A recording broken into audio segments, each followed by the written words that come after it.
Pembangunan Jalan Tol Padang Pekanbaru Seksi 1 Padang Sicincin sempat dikabarkan berhenti beberapa waktu lalu. Namun rumor itu dibantah oleh PT Hutama Karya selaku kontraktor. Manajer Pembangunan dan Pelaksanaan PT Hutama Karya Seksi Padang Sicincin, Berlin Atampu Bolon, mengatakan pembangunan konstruksi ruas jalan tol itu terus berjalan. Hingga Maret tahun 2021, progres pembangunan jalan tol sepanjang 36,6 km itu sudah mencapai 37,98%. Sebagaimana diketahui, proyek jalan tol Padang Pekanbaru Seksi 1 terdiri dari dua penlok yang memiliki panjang total 36,6 km. Penlok 1 terdiri dari 0 sampai 4,2 km. Penlok 2 terdiri dari 4,2 sampai 36,6 km. Lebih lanjut Berlin Atampu Bolon menjelaskan, dari pengerjaan 37,98% tersebut, sekitar 20% adalah pengerjaan konstruksi sepanjang 9 km di kawasan Padang Pariaman. Dari 9 km itu, 7 km kita kerja di atas lahan yang sudah bebas, sementara 2 km lagi kita bekerja di lahan atas izin masyarakat, katanya, Sabtu, tanggal 13 Maret tahun 2021. Sementara sebanyak 17% lagi, pihaknya melakukan pengadaan material dari pabrikan seperti pipa steel, tiang pancang, builder untuk jembatan, barrier, dan bahan lainnya.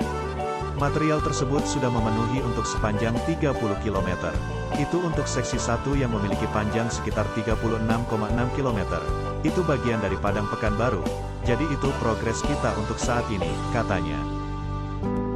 Ia mengungkapkan, untuk hambatan yaitu dari 36,6 km itu, baru bebas sepanjang sekitar 7 km.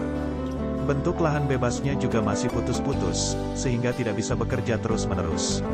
Selain itu juga ada hambatan teknis karena lokasi berada di atas tanah lunak. Karena tanah lunak cukup bervariasi, karena kondisi bervariasi tentu metode penanganannya berbeda, katanya. Dia mencontohkan, bagi tanah lunak antara 2-4 meter kedalamannya akan dilakukan penggantian tanah dengan tanah yang baik. Sementara kedalaman 8-10 meter berbeda lagi, begitu juga dengan 12 meter dengan menggunakan beton, kemudian juga lebih lagi maka dilakukan juga dengan cara lain, ujarnya. Ia mengatakan, bahwa target seksi I1 ini selesai sangat bergantung dengan pembebasan lahan yang siap dibangun. Seandainya lahan bisa selesai di akhir semester tahun 2021, maka direncanakan bisa beroperasi di akhir Desember tahun 2022.